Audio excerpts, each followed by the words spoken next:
Hi guys, I have a lot of things going on, so I'm sorry if I sound really sad to you or like depressed or something. Like I'm not meaning to be a downer, but this week we're doing things differently. Now I am going to do more stuff for MLP Monday. y- Enrich the content. Like, enrich it. See what the fan base holds. And today, it's another explanation video. I know, it's old. But yeah, we're going to get into a bunch of stuff as we get along. So, today is Fluttershy Day. And I know you've been on Equestria Daily once or twice, or maybe even 48 times.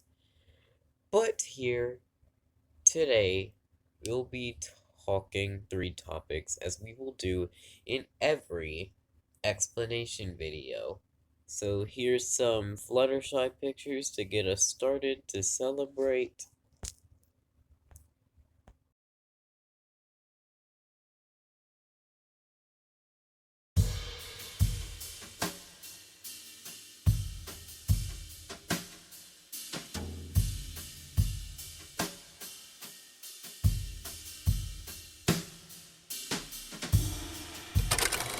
Woke up from a nap 15 minutes ago. Okay, now, Fluttershy is known for her gentle and shy demeanor, but her growth throughout the series highlights a lot of her journey to becoming more assertive while staying true to her shy and compassionate nature. Because, be for real, her name is Fluttershy. This balance of kindness and strength defines her as a unique and inspiring character. I mean, think about it. In Dragonshy, she overcame her fear to confront a dragon, using her empathy and courage to calm the situation. In Hurricane Fluttershy, she pushed through self-doubt and fear of judgment to support her friends and contribute to an important team effort. In Putting Your Hoof Down, she learned the importance of standing up for herself without losing the essence of her kindness. I'm sorry, guys, I'm sick today. Now, let's talk about every pony's favorite activity, pranking. It's pranking, everyone.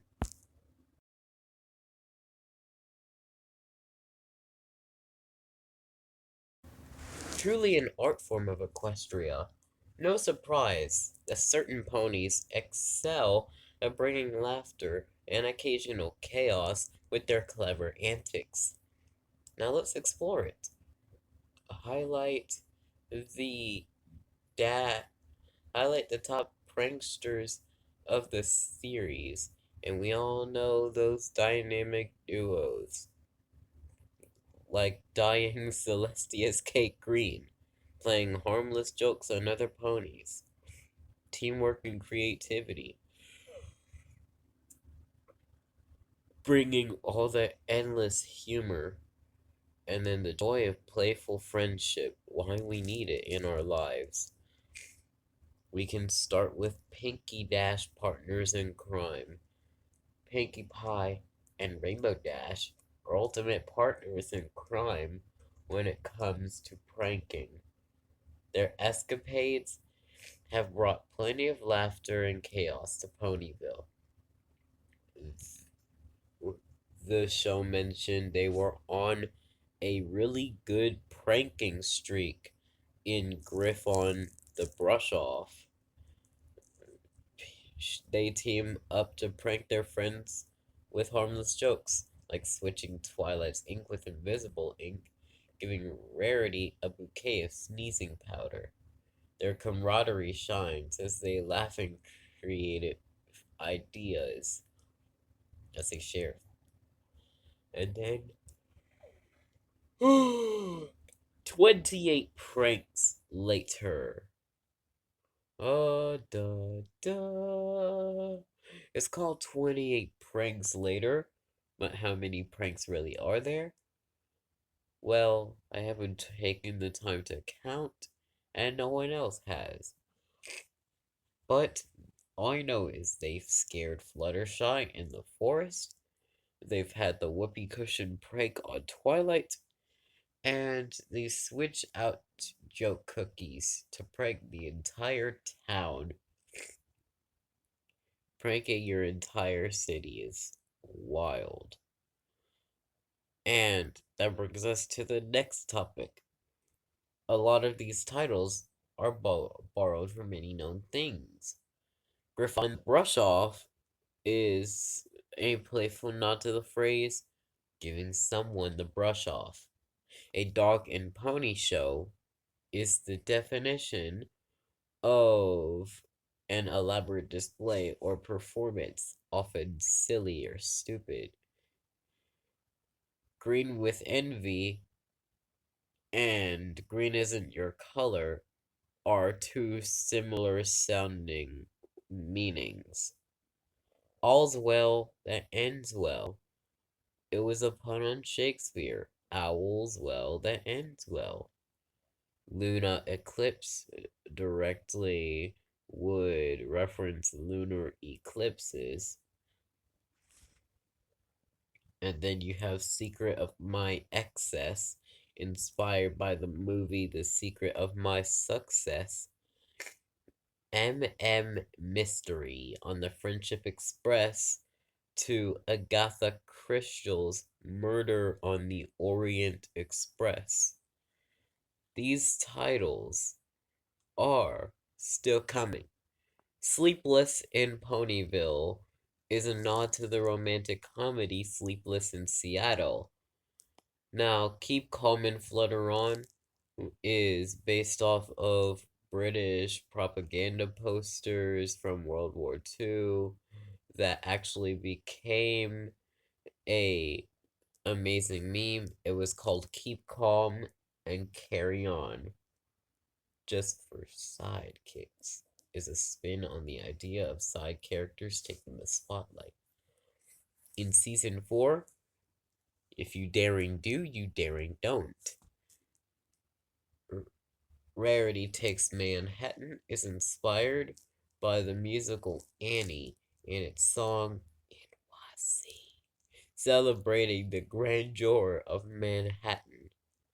Pinkie Pride is a reference to the concept of pride and pride parades, LGBT, fitting for Pinkie Pie's exuberant personality. Testing, testing, 1, 2, 3. It is a test used to see if sound shit's working. If sound microphones are working, then you say that.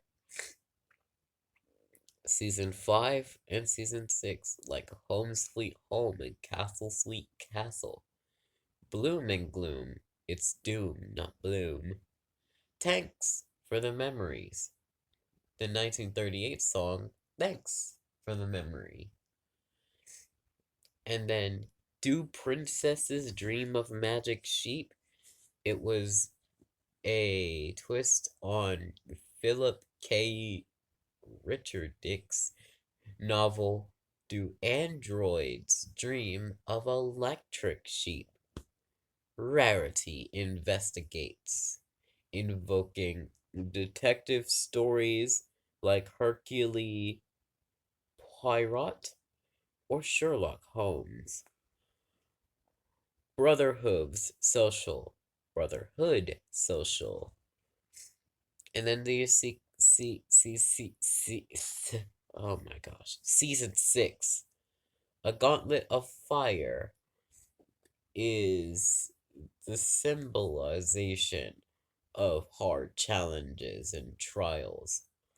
The Paris Review is a fashion storyline. So is the Saddle Row Review. Flutter Brutter. Butter and Brother, and then Zephyr Breeze.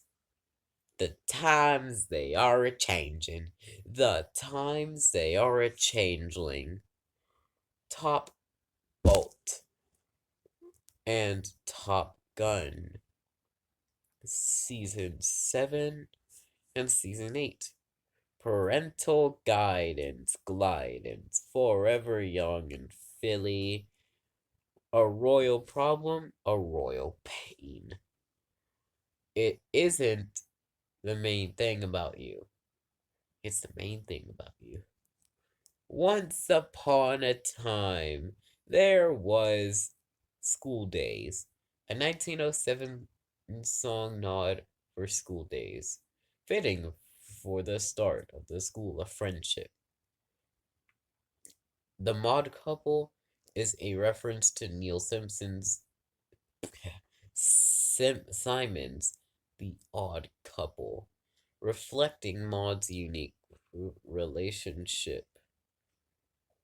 Granny's Gone Wild is a playful spin on Girls Gone Wild. The break up, break down. It was a wordplay on the emotional roller coaster of breakups. Like you break up and then you break down in tears or some fucked up shit like that. And the road to friendship. There's a lot of things you can say the road to X. Like the road to recovery for like if you were a breast cancer survivor. Shout out to all of them. And finally, season 9. And one more from season 8. Ice Age the Melt Down. Sparkles 7, Oceans 11.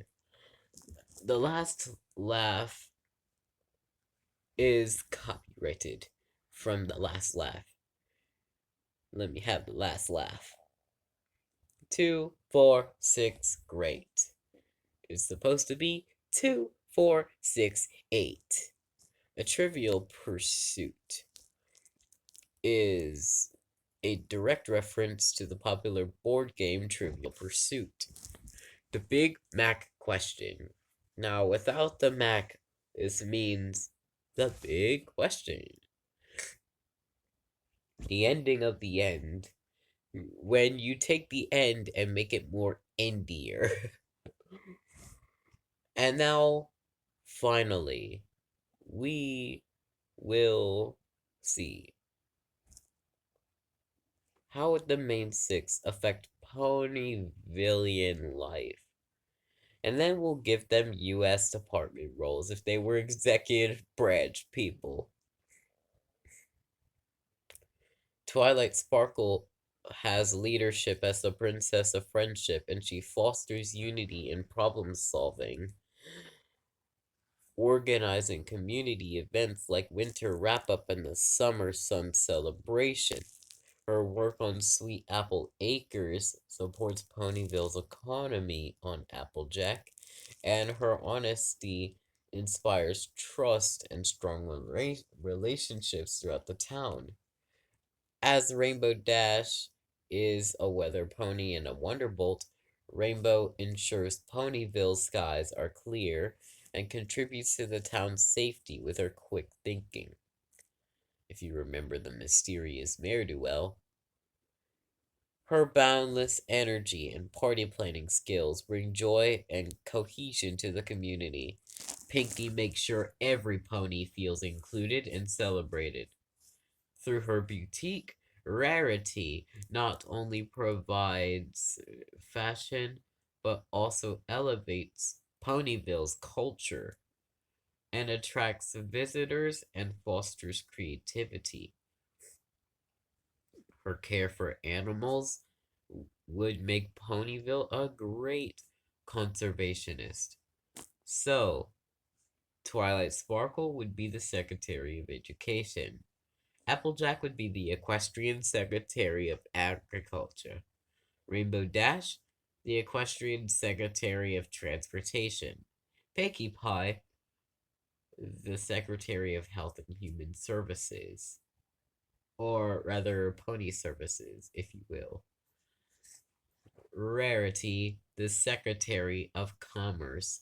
And Fluttershy, the Secretary of the Interior. So, we have finished it. This wraps up another magical journey through Ponyville and beyond. We explored Fluttershy's assertive growth. We relived the delightful chaos of Pinkie and Rainbow Dash pranking. We envisioned the main six as executive leaders. They kinda are now. It's been a whirlwind of creativity and fun. Here's to more My Little Pony Monday. I have a whole schedule that I'm following, so I'll be able to post it on next week for episode 45. I pre-spin this wheel so I know what to do. Alright, I will see y'all in the next one.